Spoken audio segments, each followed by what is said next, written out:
এই মুহূর্তে আমরা যুক্ত হব লালমনিরহাটে। মন্ত্রিসভায় জায়গা পেয়েছেন লালমনিরহাটের আসাদুল হাবিব দুলু। এতে তিস্তাপারের কি প্রতিক্রিয়া আছে সেই খবরই আমরা জানবো। আমাদের সাথে যুক্ত হচ্ছেন সাব্বির আহমেদ। সাব্বির, শুনতে পাচ্ছেন নিশ্চয়ই, আপনাকে শুভ সকাল। এই যে লালমনিরহাটের মন্ত্রিসভায় জায়গা পেয়েছেন আসাদুল হাবিব দুলু, সেক্ষেত্রে তিস্তাপারের মানুষের প্রতিক্রিয়া কেমন দেখছেন?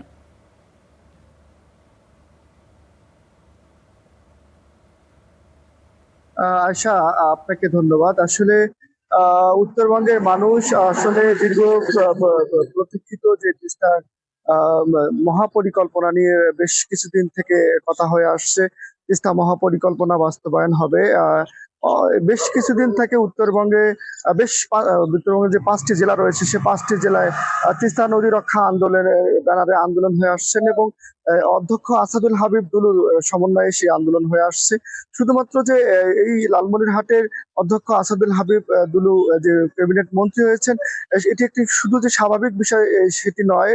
কারণ হচ্ছে যে অধ্যক্ষ আসাদুল হাবিব দুলু ক্যাবিনেটে পূর্ণ মন্ত্রী হলে উত্তরবঙ্গের মানুষ, বিশেষ করে লালমনিরহাটের তিস্তার মানুষ প্রত্যাশা করছে যে তিনি যদি মন্ত্রী হন, তাহলে তার হাত ধরে এই যে তিস্তা মহাপরিকল্পনা হচ্ছেন, সেই তিস্তা মহাপরিকল্পনা তার হাত ধরে বাস্তবায়ন হবে।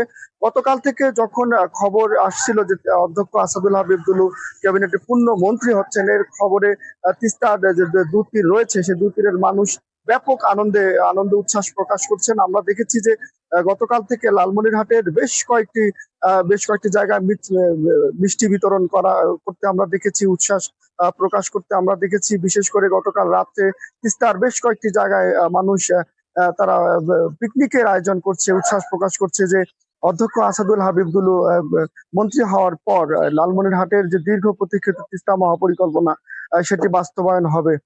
মূলত এই তিস্তা মহাপরিকল্পনা তার হাত ধরে বাস্তবায়ন হবে, এই প্রত্যাশায় লালমনিরহাটের মানুষ তার কাছ থেকে আরো অনেক বেশি প্রত্যাশা করছে বলে তিস্তাপাড়ের মানুষ জানাচ্ছে। এই হচ্ছে লালমনিরহাটের তিস্তা অধ্যক্ষ আসাদুল হাবিব দুলু দুলু মন্ত্রিত্ব পাওয়ার তিস্তাপাড়ের মানুষের সর্বশেষ। সাব্বির আহমেদ, আপনাকে ধন্যবাদ।